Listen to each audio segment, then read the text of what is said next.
Ayan, so here is our sample problem number 34. Ayan, so here, in the figure shown, determine the pressure difference between the points A and B. Ayan, so given din yung mga specific gravity ng mga liquids natin. So dito, pinapahanap sa atin yung pressure difference ng point A and then point B. So, pwede natin gamitin yung formula na P A minus PB is equal to gamma H, wherein yung gamma or the unit weight, so gagamitin natin yung unit weight ng water times specific gravity, and then i-multiply natin sa pressure head, ayan, so times the H.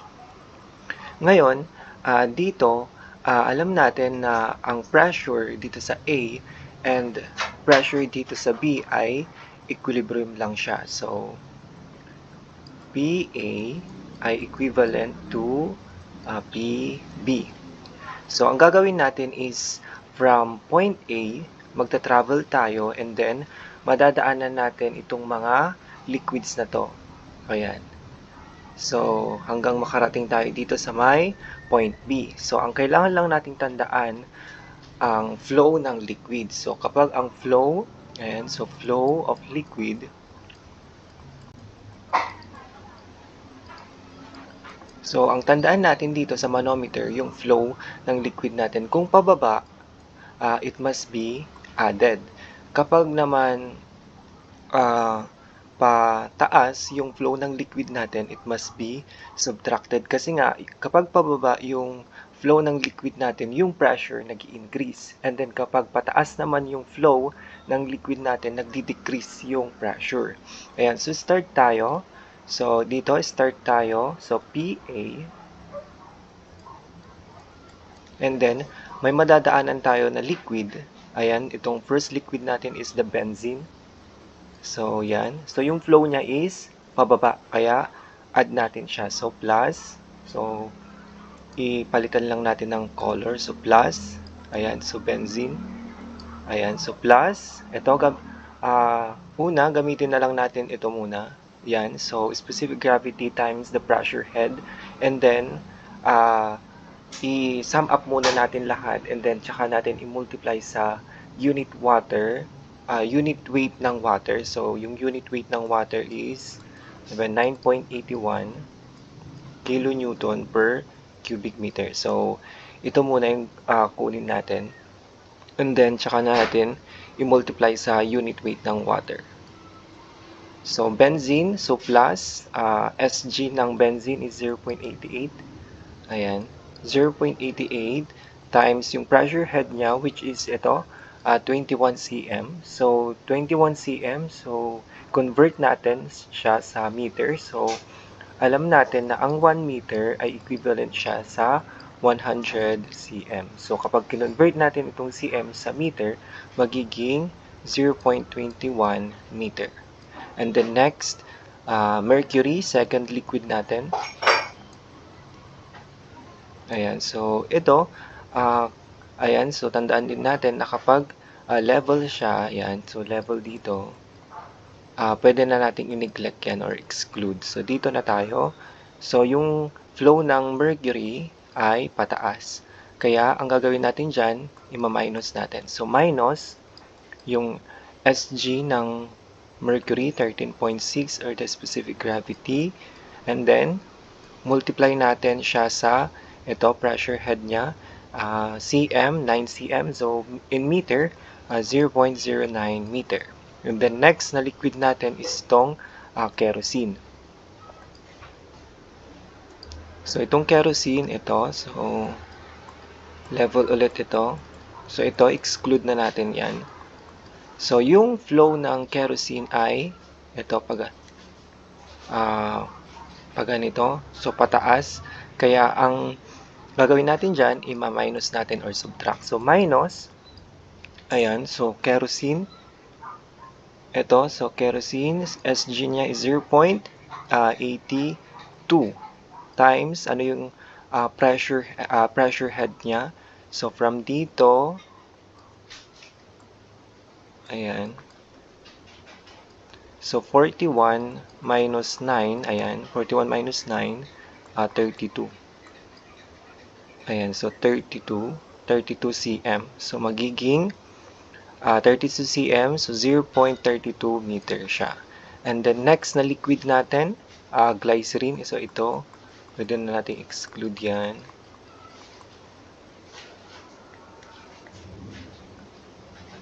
Ayan. So next na liquid natin is glycerin. So ang flow niya, so from dito, flow niya is pag ganito. So pababa. So meaning, pag pababa, plus, di ba? Plus. So add natin. So plus yung glycerin, which is ito, yung SG niya 1.26 at times yung pressure head niya, which is 41 cm, 0.41 meter siya pag kinonvert natin sa meter. And then next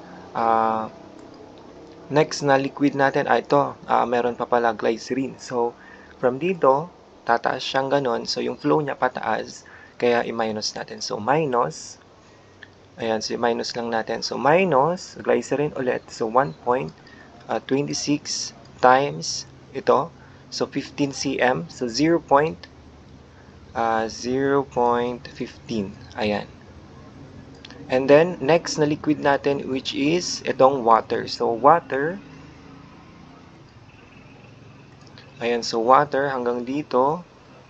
Ayan, so pataas siya. So minus, 'di ba? Minus yung water. So dito na lang. So minus water, which is specific gravity ng water is 1, 'di ba? 1 times ito, so 0.10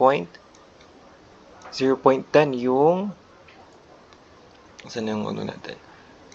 So ito. So dito is 0.10 cm yung pressure head ng water natin, which is pag kinonvert natin sa meter, magiging 0.10 meter. And then ayan, so meron pa bang ibang liquid? So ayan, nakarating na tayo dito sa may B. Ayan, so equal to PB. Ayan. Ayan, so ayan, compute natin. So palitan na natin ng kulay. So PA, so ilipat lang natin ito, PA minus PB is equal to, and then ito, so 0 point times natin itong mga pressure head natin.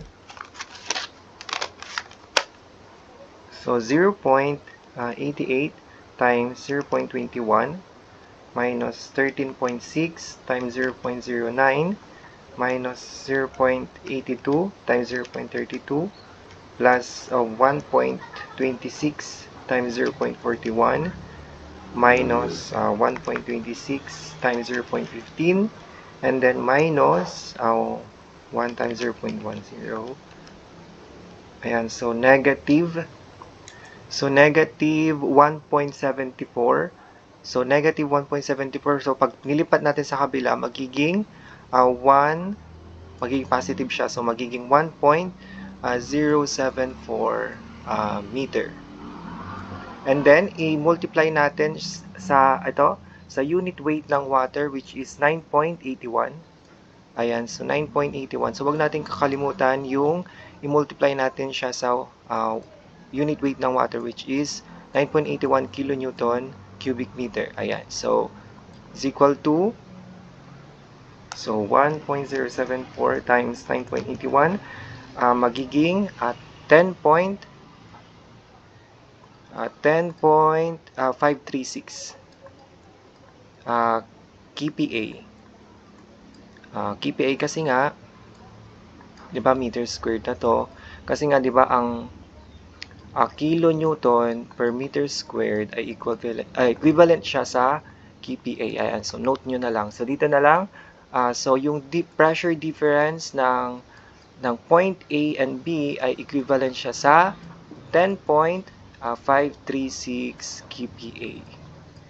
Ayan. So, yan yung answer natin for sample problem number 34. Ayan.